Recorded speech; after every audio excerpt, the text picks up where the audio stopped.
Imagine a city without roads, cars, or pollution. A city that doesn't sprawl outward, but rises upward. A 170-kilometer mirror stretching across the Arabian desert, taller than the Empire State Building, designed to house 9 million people in a perfect climate. When Saudi Crown Prince Mohammed bin Salman announced The Line in 2021, the world gasped. It was dubbed the Pyramids of the Future.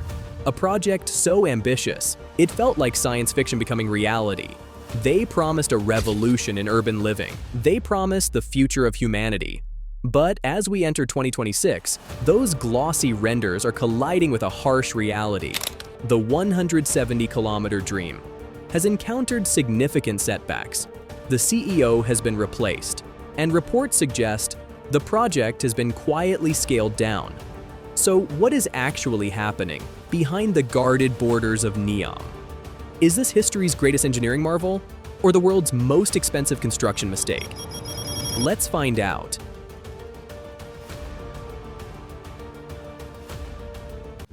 To understand the crisis of 2026, we first have to acknowledge the sheer scale of what has been achieved. Make no mistake, despite the rumors, work hasn't stopped. In fact, the excavation is happening on a scale rarely seen in human history. Satellite imagery from late 2025 reveals a massive scar on the face of the Earth. A trench hundreds of meters wide, carved straight through mountains and valleys. Thousands of excavators are moving millions of tons of sand, day and night. Currently, the focus has shifted to a specific section known as the Hidden Marina.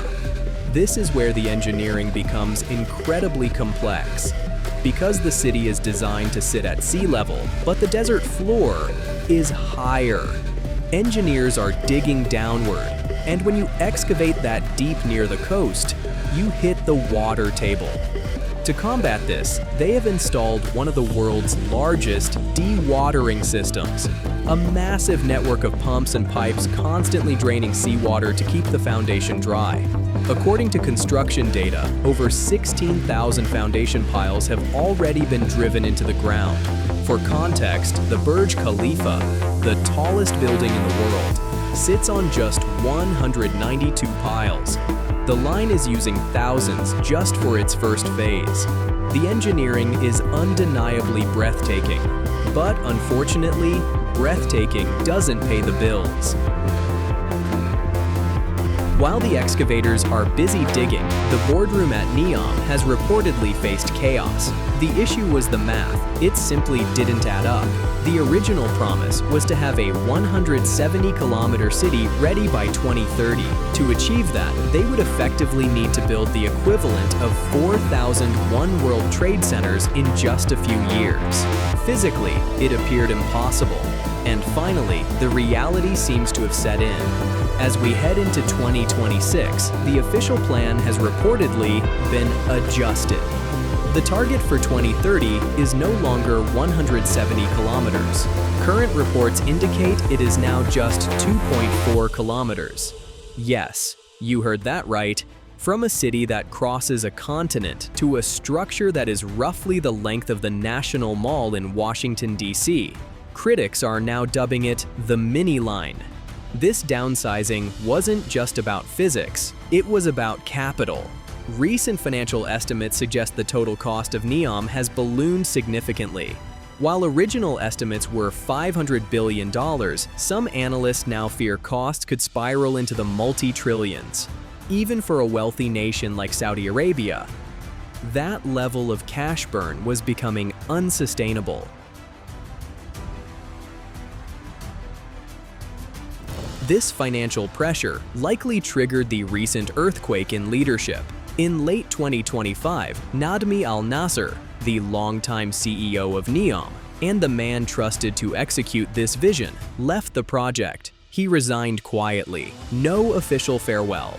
No detailed explanation.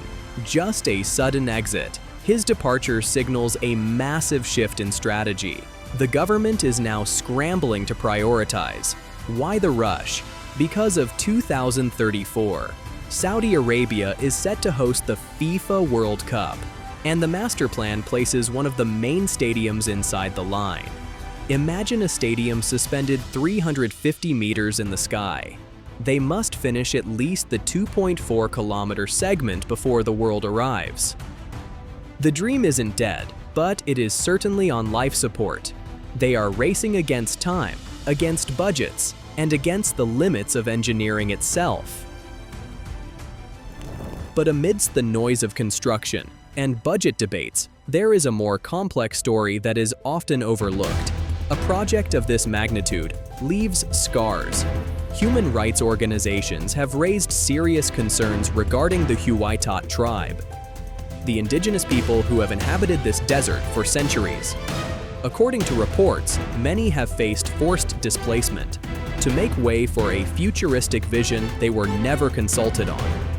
And then, there is the environmental paradox. The line markets itself as a zero-carbon city.